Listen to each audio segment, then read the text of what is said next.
Okay, hi everybody. My name is Kate Massey, and I am a student with Stadio. Today we are going to be talking about a workshop that we've put together that addresses the impact of tech on language.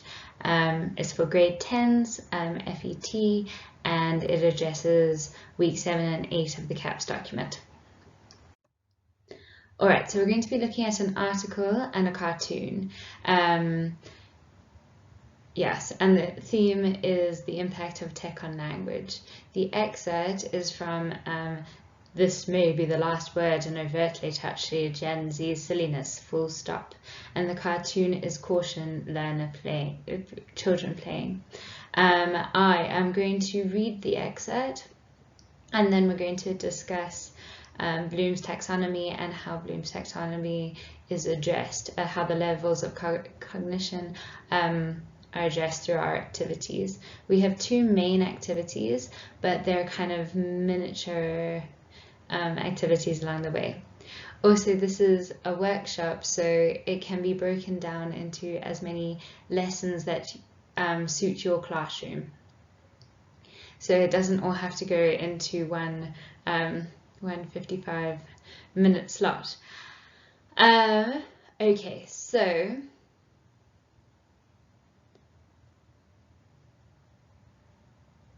this theme is appropriate for the grade 10s because within our school everybody has a phone, everyone texts, and the language that they use in text is crossing over into their language. So it's something that needs to be addressed, and in this way they can give their opinion and debate amongst their peers about what is appropriate.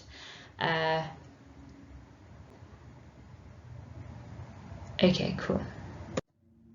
All right, so this is our table of context. First, we're going to be having a discussion with class. Then we're going to be having the reading. We're going to read through the text. This will be happening individually, and they should be getting a worksheet to go through it. But if you have a different resource management style, then do as you deem fit. Then we're going to be looking at the cartoon, discussing how they're going to do group work, go into planning, and then the last activity is to write an essay. So Bloom's taxonomy is addressed in all the activities. So through discussion, remembering and prior knowledge is addressed. In the reading, understanding, through the cartoon, applying, through the group work, analysing, through the planning, evaluating, and through the essay writing, creating. So first of all, discussion is a listening and speaking activity. Listening because the students have to listen to their peers in order to respond, and speaking in that they are voicing their opinions. The discussion is going to be on the impact of tech on writing skills. So this is good or bad. It's not addressing one bias. Both arguments have validity. So through the discussion, remembering our Bloom's taxonomy at first level, so they're going to have to recall, recognize, and outline opinions. Their prior knowledge is going to be addressed and needed within the discussion, so they're going to have to answer questions within their own understanding and field of knowledge. Remember terms, facts, concepts, and vocabulary. And then through the discussion, the learners practice presenting their opinions. Okay, so now we go on to our next activity, which is reading our article. So all the learners would get their own article, and this would be an independent activity. It's a reading and viewing activity, and the article is a page long, so it's not particularly long for grade 10 students, and it uses a variety of language devices. Okay, so Okay, so reading the text addresses the Bloom's taxonomy level of understanding. So you're going to have to interpret and summarize the text in order to understand it. There's going to be vocabulary development and sentence structure understanding, and stealing with your eyes, learning through other people's writing abilities, and this is in the CAPS document. And then, so there will be a discussion afterwards where students are encouraged to answer some questions to establish learner knowledge and to ensure that everyone in the class is on the same page and understood the text. Okay, I'm going to read the text now. This may be the last word in overtly touchy Gen Z silliness. Full stop.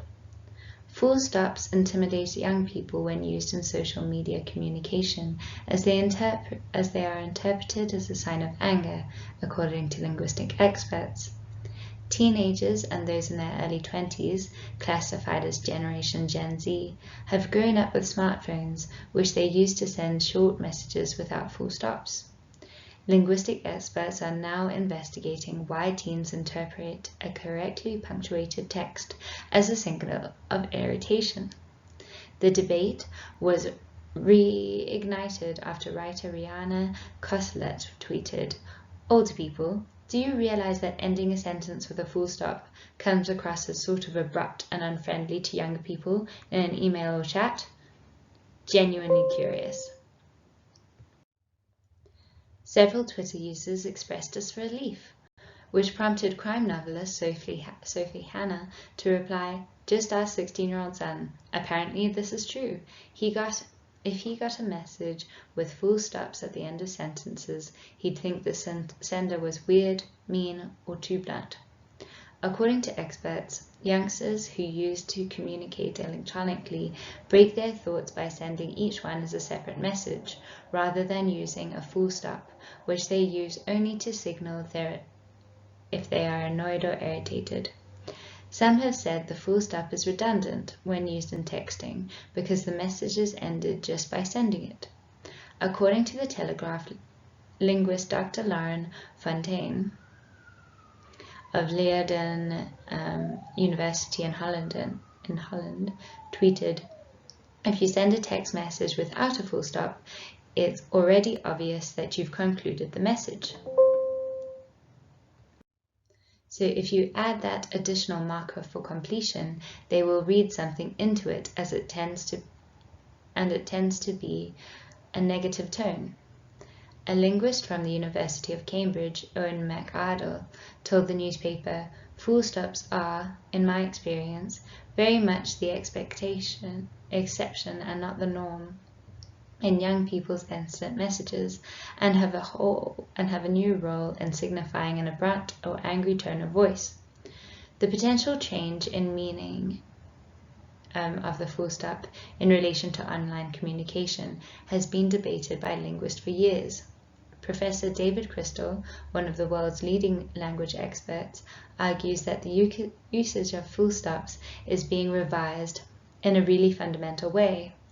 In his book, Making a Point, he says that the punctuation mark has become an emotion marker, which alerts the recipient that the sender is angry or annoyed.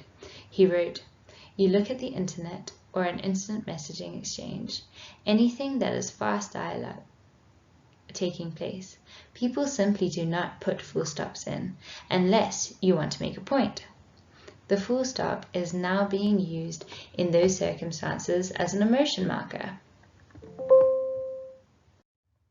In 2015, a study from Binghamton University in New York suggested that people who finish messages with full stops are perceived as insincere. The study involved 126 undergraduates, and the researchers found that the text messages ending the most final of punctuation marks, e.g. lol, full stop, let's go to Nando's, full stop, were perceived as being less sincere. Unusually, text ending with an exclamation point, LMAO, just a cheeky one, are seen as heartfelt or more profound. Research leader Selina Klin said at the time, when speaking, people easily convey social and emotional information with eye gaze, facial expressions, tones of voice, pauses, and so on. People obviously can't use these mechanisms when they are texting. Thus, it makes sense that texters rely on what they have available to them: emoticons, deliberate misspellings that mimic speech and sounds, according to our data, punctuation. The full stop derives from Greek punctuation, introduced by the Eratosthenes of Byzantine in the 3rd century BC. Okay, sorry that was a bit long, but when written it isn't particularly long, and this is for grade 10, so they need to be able to manage that sort of length. And it had a variety of language, so that's also really good for grade 10s to be able to see and mimic and learn. Alright, so variety of devices, and the subject matter is devices and encourages debate. So there's lots of information and resources that can be used around this. It's been discussed for quite a while now.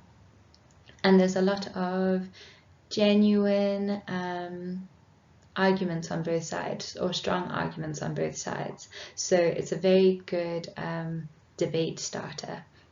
Each side can have a very strong substantiated claim to truth or to being right. All right, so then we are going to go, so then we're going to go on to our cartoon. Okay, so the cartoon is a reading and viewing activity. It's a visual activity, and the class will analyze it in group work. So this is the Bloom's taxonomy level of applying. So from what we've learned, from what we've read, and from what we've discussed, what do you think about this cartoon will be the point of the group debate. So this is our cartoon.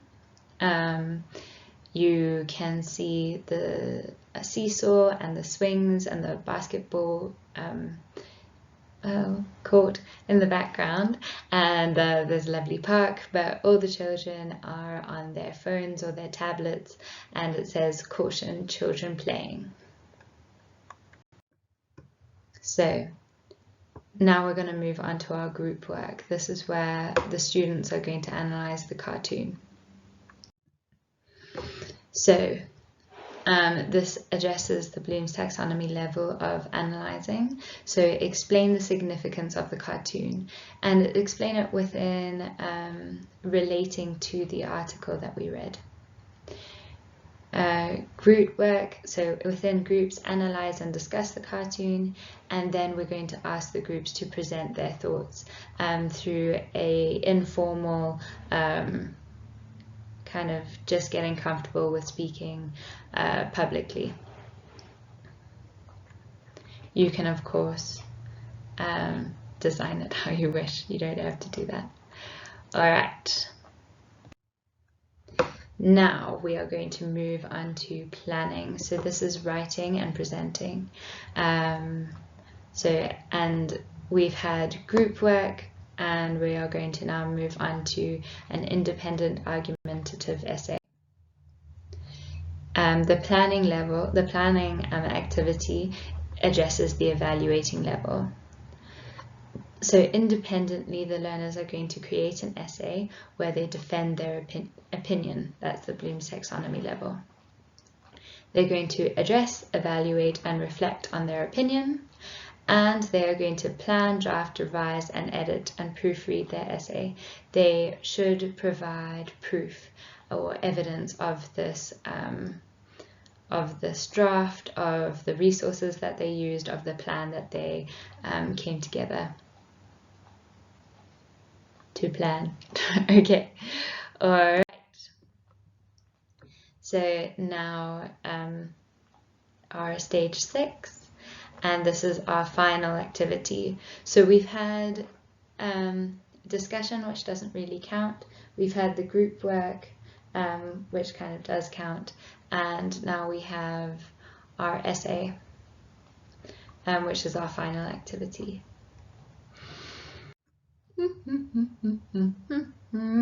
Okay, so in the essay, this is our last level of the Bloom's taxonomy. So it is establishing like true knowledge or true comfort with the subject matter. So write an essay where you defend your opinion.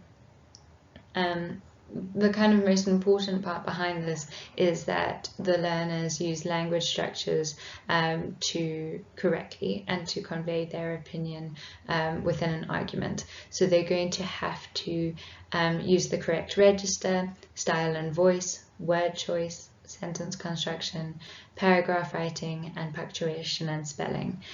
These are the things that are going to be assessed. These are the generic elements within our literary text. So yes, these we are using the literary text to evaluate the language learning. Okay, I'm just checking that we haven't missed anything.